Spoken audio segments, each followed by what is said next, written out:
मुद्दा यहाँ का रैयाम चीनी मिल चालू होना चाहिए, सबसे बड़ा मुद्दा है। यहाँ पे सड़क बननी चाहिए, जहाँ पे कनेक्टिविटी की कमी है वहाँ कनेक्शन होना चाहिए। यहाँ पे डिग्री कॉलेज चाहिए, यहाँ के बच्चों को यहाँ पे अच्छी शिक्षा मिल सके। तक जा रहा हूँ, लोगों से मिल रहा हूँ, उनकी दुआएं मिल रही हैं, आशीर्वाद मिल रहा है और पूरी उम्मीद है कि पूरी ताकत के साथ महागठबंधन यहाँ चुनाव लड़ रहा है। इस तरह से आप झोपड़ी झोपड़ी तक पहुंच रहे हैं, जीतने के बाद ये चीज करिएगा। कौन सा विकास हुआ है?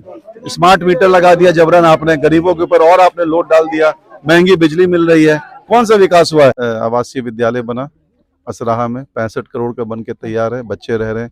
यही बालिका आवासीय विद्यालय है जो पिता हमारे वालिद मोहतरम ने शुरू किया था, किसी वजह से बंद हो गया, लेकिन उसको फिर मैंने चालू कराया बारपोखर। इनका क्या कंट्रीब्यूशन, इन्होंने कौन सा एक स्कूल खुलवाया, एक कोई यूनिवर्सिटी खुलवाई, एक कॉलेज खुलवाया हो? सांसद कई साल से हैं इनके, बीजेपी के सांसद, मुझे एक नाम बता दें, मैं तो चैलेंज करता हूँ, दरभंगा से लेकर मधुबनी को समाज में एकता और प्यार मोहब्बत के साथ रहना है, तो सभी को हक है इसका। आप कौन होते हैं, आपकी क्या हैसियत है जो आप इन बातों के बारे में बात कर सकें? ये इनकी मानसिकता है, ये आरएसएस की मानसिकता है, ये मनुस्मृति को मानने वालों की मानसिकता है। युवाओं के हाथ में नौकरी कैसे आए, बेरोजगारी सबसे ज्यादा कहीं है तो बिहार। नमस्कार, द सोशल न्यूज में स्वागत है। मेरे साथ डॉक्टर फराज फातमी साहब, हम बातचीत करेंगे कि क्या आप इस तरह से जो पहला मुद्दा क्या लेकर आएंगे। आप झोपड़ी तक सफर कर रहे हैं, हर एक से मिल रहे हैं, तो क्या कहेंगे पहली जनता को, केवटी विधानसभा की जनता को क्या कहिए? देखिए, मैं सबसे पहले केवटी की जनता का शुक्रिया अदा करता हूं कि 2 मरतबा उन्होंने मुझे यहाँ से, एक मरतबा तो कम वोट से मैं चुनाव हारा, लेकिन चुनाव तो जनता ने मुझे जिता के भेज दिया था। तो पूरी उम्मीद है कि इस बार हम लोग हैट्रिक करेंगे, हैट्रिक लगाएंगे और भारतीय जनता पार्टी को पस्त करेंगे केवटी के अंदर। तो हमारे पब्लिक जनता, मैं घर घर तक जा रहा हूँ, लोगों से मिल रहा हूँ, उनकी दुआएं मिल रही हैं, आशीर्वाद मिल रहा है और पूरी उम्मीद है कि पूरी ताकत के साथ महागठबंधन यहाँ चुनाव लड़ रहा है। और जो पहला मिशन और विजन क्या है हमारा, जो पार्टी का और गठबंधन का एक ही लक्ष्य है, वो युवाओं के हाथ में नौकरी कैसे आए। बेरोजगारी सबसे ज्यादा कहीं है तो बिहार के अंदर है, 60% ज्यादा आबादी बेरोजगार हमारे युवा हैं, पलायन में मजबूर हैं। तो यहाँ इंडस्ट्री कैसे आए, फैक्ट्री कैसे आए। और तेजस्वी जी ने वादा किया है कि 120 दिन का मौका मुझे मिलेगा, तो मैं हर घर में जहां सरकारी नौकरी नहीं वहां देने का काम करूंगा, युवाओं के हाथों को मजबूत लगता है सर, अभी जिस तरह से आप झोपड़ी झोपड़ी तक पहुंच रहे हैं, जीतने के बाद ये चीज करिएगा या सिर्फ अभी के लिए है? मैं हमेशा ही लोगों से कनेक्टेड रहता हूँ, जब भी मुझे कोई याद करता है अच्छे बुरे वक्त में मैं मौजूद रहता हूँ, और जहाँ जहाँ मुझे मौका मिलेगा मैं जाते ही रहता हूँ, लोगों से कनेक्टेड रहता हूँ।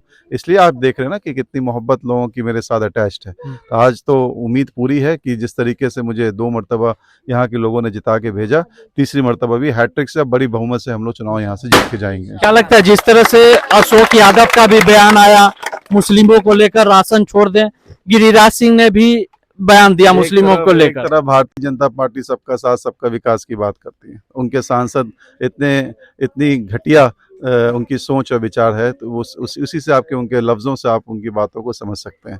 तो ये मुल्क सेकुलर मुल्क है, यहाँ पे हर समाज, हर वर्ग को वो समान सामाजिक न्याय की बात जो होती है, सभी को समाज में एकता और प्यार मोहब्बत के साथ रहना है, तो सभी को हक है इसका। आप कौन होते हैं, आपकी क्या हैसियत है जो आप इन बातों के बारे में बात कर सकें? ये इनकी मानसिकता है, ये आरएसएस की मानसिकता है, ये मनुस्मृति को मानने वालों की मानसिकता है। तो इन्हीं को हम लोगों को परास्त करना है, इनको खत्म करना है, इसको जड़ से उखाड़ के फेंकना है। और उसकी लड़ाई तेजस्वी यादव लड़ रहे हैं, उसकी लड़ाई राहुल गांधी लड़ रहे हैं, उसकी लड़ाई महागठबंधन के सभी साथी मिलकर के लड़ने का काम। लेकिन महागठबंधन में ही खुद टूट पड़ी है सीटों को लेकर। कुछ नहीं, एकजुट है महागठबंधन। सब जगह देखिए, पूरे दरभंगा के अंदर अलग अलग सब सीटों पे सभी महागठबंधन एकजुटता के साथ, हिम्मत के साथ लड़ रही है। वीआईपी लड़ रही है आपको दरभंगा से, आपको गौरव बोराम से लड़ रही है, आपको आरजेडी लड़ रही है, 4 सीटों पे लड़ रही है। गठबंधन के 6 सीट हमने दिए हुए हैं, तो सभी ना मिल करके लड़ रहे हैं। कहाँ कोई लेकिन सर देखा जाए केवटी विधानसभा में जनता के लिए सबसे बड़ा, आप अभी तक घूम रहे हैं, क्या क्या मुद्दा नजर आ रहा है? देखिए, सबसे बड़ा मुद्दा यहाँ का रैयाम चीनी मिल चालू होना चाहिए, सबसे बड़ा मुद्दा है। यहाँ पे सड़क बननी चाहिए, जहाँ पे कनेक्टिविटी की कमी है वहाँ कनेक्शन होना चाहिए। यहाँ पे डिग्री कॉलेज चाहिए, यहाँ के बच्चों को यहाँ पे अच्छी शिक्षा मिल सके। यहाँ पे अच्छा स्वास्थ्य केंद्र चाहिए, यहाँ पे मतलब जो स्वास्थ्य केंद्र उसके अंदर भी अपग्रेडेशन चाहिए, वेलनेस सेंटर चाहिए, ये सब चीज़ों की ज़रूरत है। तो उसको हम लोग मौका, देखिए ये चीज़ें तभी हो सकती हैं जब आप उस मुकाम पे पहुँचेंगे, जनता मुझे प्यार देगी, आशीर्वाद देगी, तो हम लोग ज़रूर उस पर अमल करने की कोशिश ज़रूर करेंगे। स्कूल का मुद्दा इस क्षेत्र में काफी है, जिस तरह से बोला जाए बहुत ऐसी जगह कमी है, अब आप देखिए, तो वो चीज सर आप आएंगे तो कर पाऊंगा। जब मैं बना तो आवासीय विद्यालय बना असराहा में, 65 करोड़ का बन के तैयार है, बच्चे रह रहे हैं। यही बालिका आवासीय विद्यालय है जो पिता हमारे वालिद मोहतरम ने शुरू किया था, किसी वजह से बंद हो गया, लेकिन उसको फिर मैंने चालू कराया बारपोखर पे। हर ब्लॉक में कस्तूरबा गांधी बालिका आवासीय विद्यालय हो, केंद्रीय विद्यालय हो, ये सारे सेंटर्स तो हम ही लोगों ने खोलने का काम किया। यूपीए 1 की सरकार थी तब ये सारा हुआ, जो हमारे वालिद मोहतरम वजीर थे, और जब मैं विधायक के रूप में बना।